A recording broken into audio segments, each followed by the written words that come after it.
General Hospital will reveal when the truth exploded across Port Charles, that Gio was not simply a cherished young member of the Quartermain clan raised by a loving aunt, but in fact the biological son of Brook Lynn and Dante. A seismic shift rippled through every corner of the town.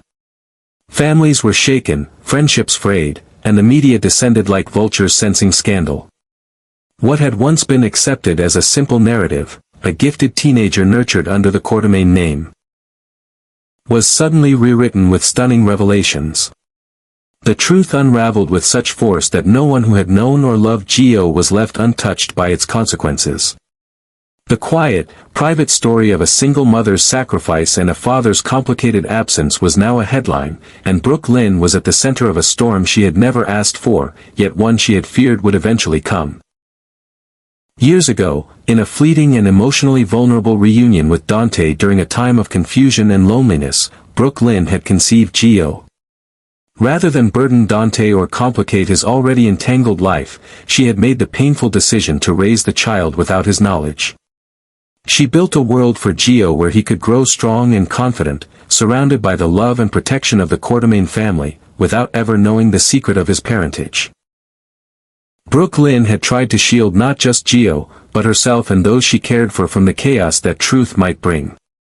But secrets, especially ones rooted in blood, have a way of clawing their way into the light. For Chase, the man who had stood by Brook Lynn through career setbacks, family crises, and personal upheavals, the revelation landed like a betrayal that shattered the very foundation of their relationship. He had believed in their love, in their honesty, and in the promise of a future unmarred by deception.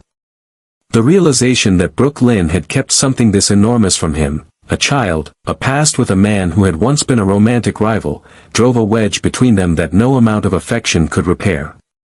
Though his heart ached with love for her, Chase was a man who lived by his principles. He could not reconcile the woman he loved with the woman who had hidden the existence of her child's father, and so he left. He packed his things in silence, the walls of their shared apartment echoing with unspoken regrets. Brook Lynn did not try to stop him.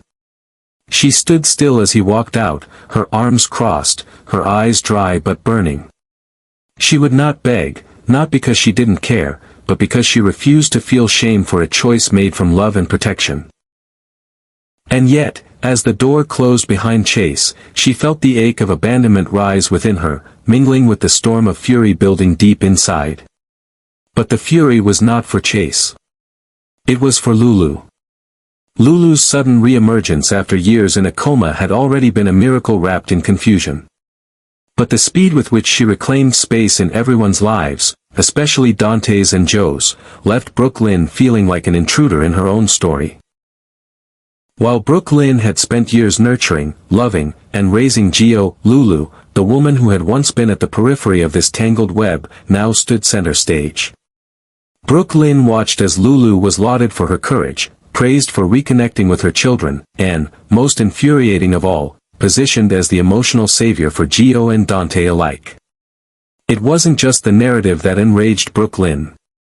It was the lack of gratitude. Lulu never once acknowledged what had been done for her child in her absence. Never once thanked Brook Lynn for the sleepless nights, the school meetings, the emotional labor of explaining to Gio why his mother wasn't there, even when he never asked the question out loud. Lulu walked back into Port Charles as though the world owed her a second chance, as though Brook Lynn had merely been a placeholder rather than the anchor that kept Gio grounded all these years. She carried herself not with humility, but with entitlement, like a saint returned from martyrdom, come to reclaim what was hers.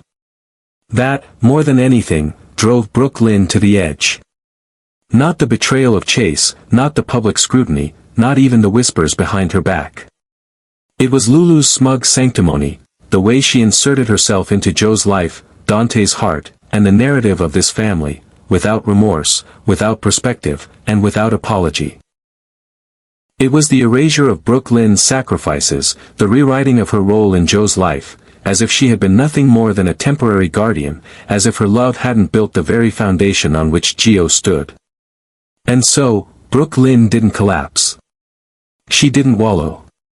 She ignited. What began as silent fury quickly transformed into quiet resolve. She would not let her story be rewritten by someone who had just woken up from 4 years of unconsciousness. She would not surrender her son, her dignity, or her identity to a woman who hadn't even earned her way back into the lives she now disrupted. Brook Lynn understood that the court of public opinion was just as powerful as the actual courts, and so she began her campaign, not through confrontation, but through calculated assertion. She began speaking openly to the press, not to vilify, but to tell the truth. Her truth. She shared stories of Joe's childhood, of the tender moments, the milestones, the tears, and triumphs. She reminded the town, and Dante himself, that she had stood alone when no one else had, that she had chosen love over bitterness, protection over pride. Each interview, each profile, each subtle media leak re-centered the narrative not around Lulu's resurrection, but around Brook Lynn's resilience. Meanwhile, she began questioning Lulu's miraculous return.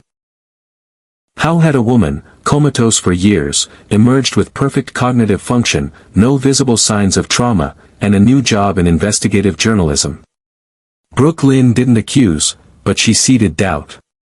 She reached out to contacts in the medical field, quietly requesting records. She had whispers planted in newsrooms that questioned Lulu's qualifications. She never said the words herself, but the questions took root. Was Lulu truly as stable as she appeared? Could someone who had lost so many years really step back into such a high-stakes role without consequence? Soon, Lulu was facing more than just emotional turmoil, she was fighting to maintain her credibility.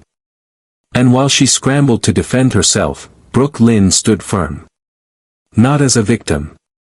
Not as a villain. But as a woman reclaiming her life, her son, and the truth. In a town as unforgiving as Port Charles, perception could mean everything. And Brook Lynn, bruised but unbroken, knew that no one would fight for her narrative but herself. She had lost Chase. She had been betrayed by fate. But she would not lose Gio. She would not be erased.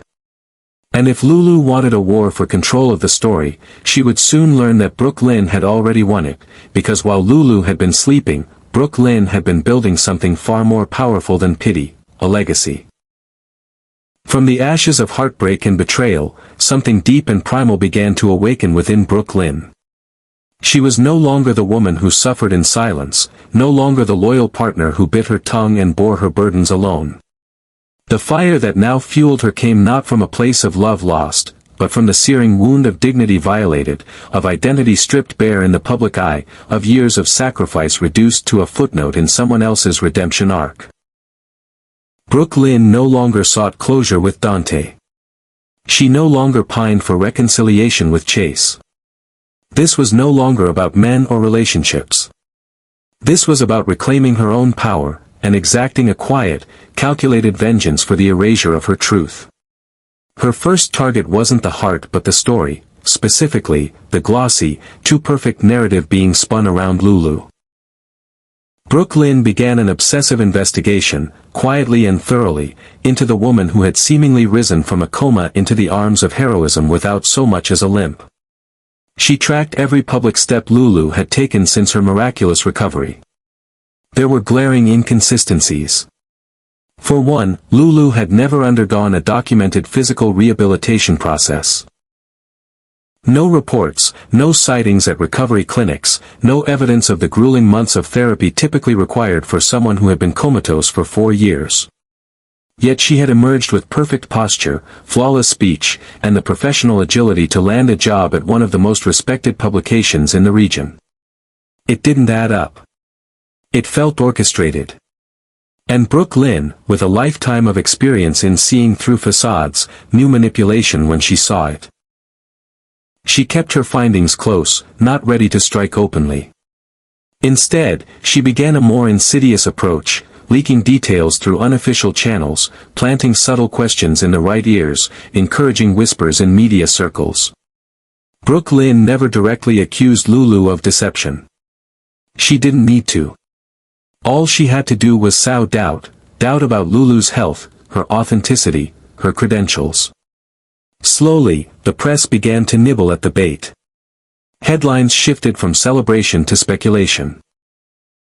Anonymous sources began to surface with vague claims about skipped treatments, fast-track job offers, and internal discomfort among colleagues at the speed of Lulu's professional ascent. At the same time, Brook Lynn began reclaiming the narrative that had been stolen from her. She released personal essays and quiet testimonials, stories not about herself, but about the quiet, painful beauty of raising Gio in the shadows.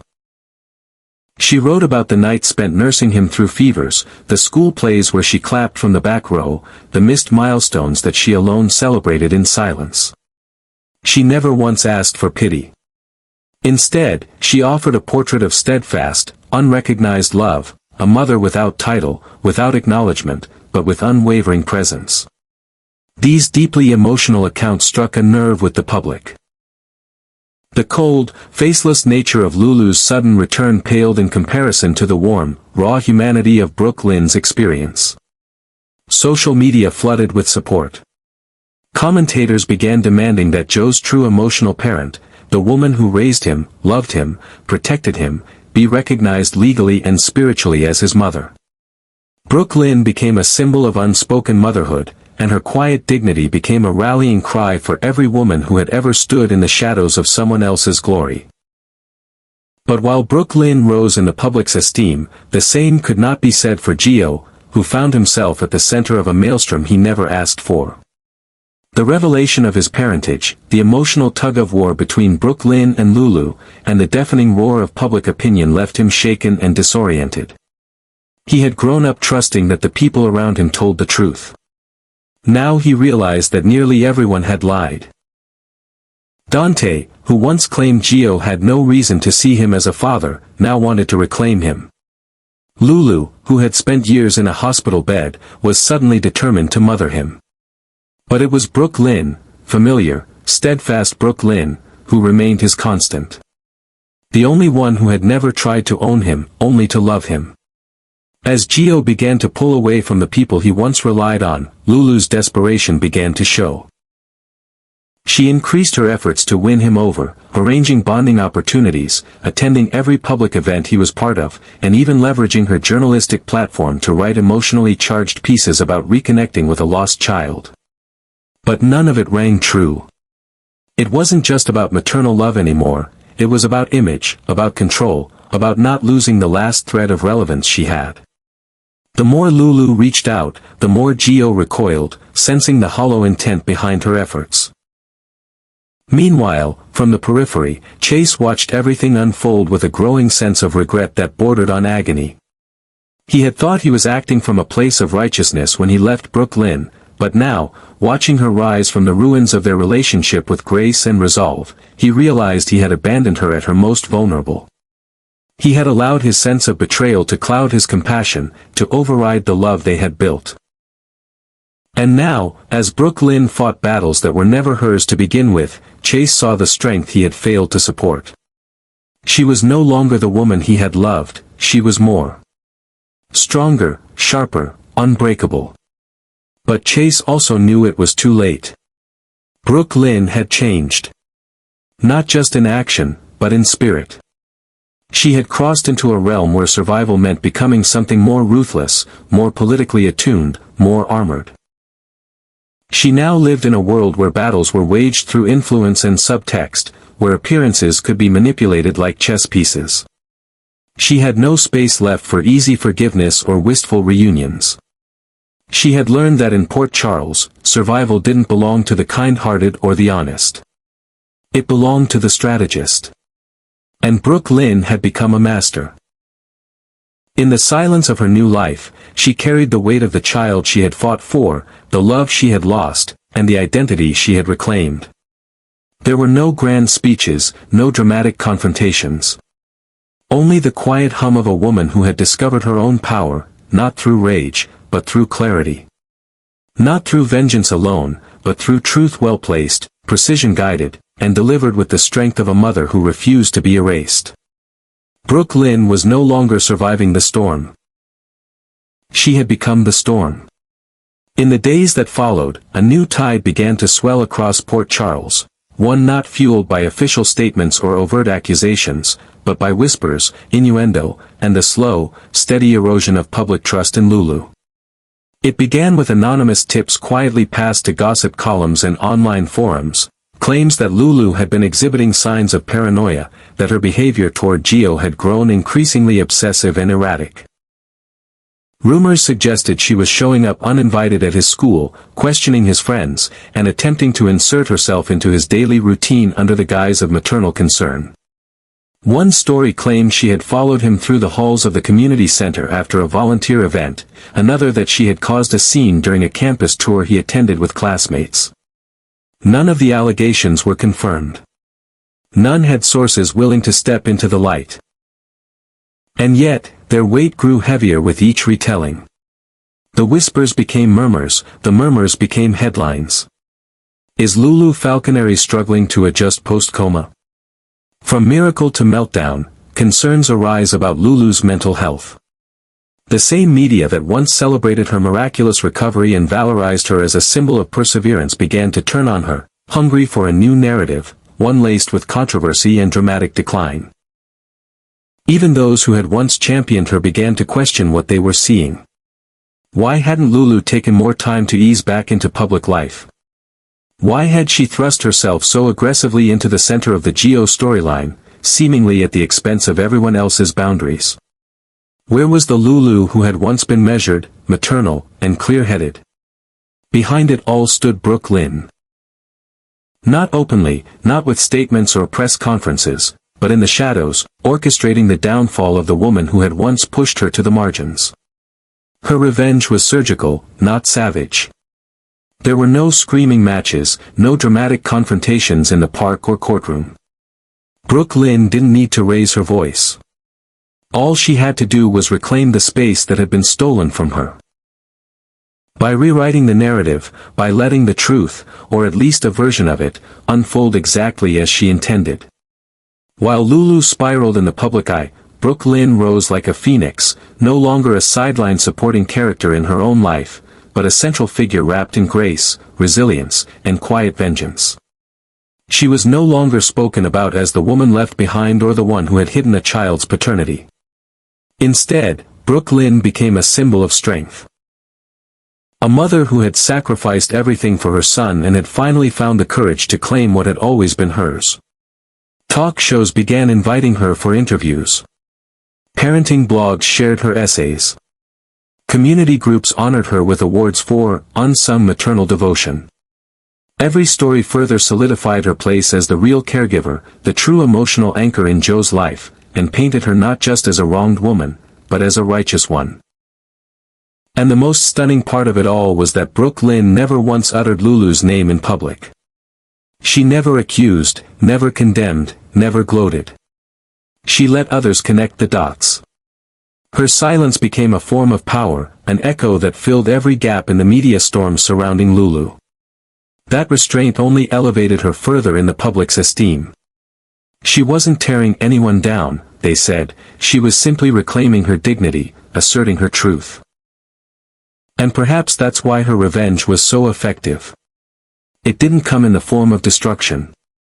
It came in the form of revelation. Lulu, meanwhile, found herself increasingly alone. Invitations to speak at fundraisers were rescinded. Editors hesitated to assign her investigative pieces. Even Dante, once her greatest ally, began to pull back, not because he believed the rumors entirely, but because the weight of them created too much instability. Gio, still raw from his own emotional upheaval, kept his distance, wary of both the adulation and the judgment that surrounded his biological mother. The more Lulu tried to assert herself as part of his life, the more the public, and Gio himself, questioned her intentions.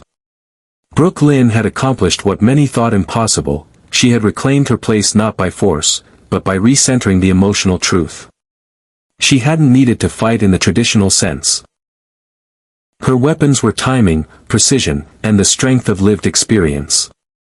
She had waited, watched, and when the moment was right, she had allowed the truth, her truth, to speak for itself. The same story that had once been ripped from her hands was now her greatest asset, her vindication. In the eyes of the public, Brook Lynn had completed her transformation. She was no longer the woman overshadowed by ghosts of the past.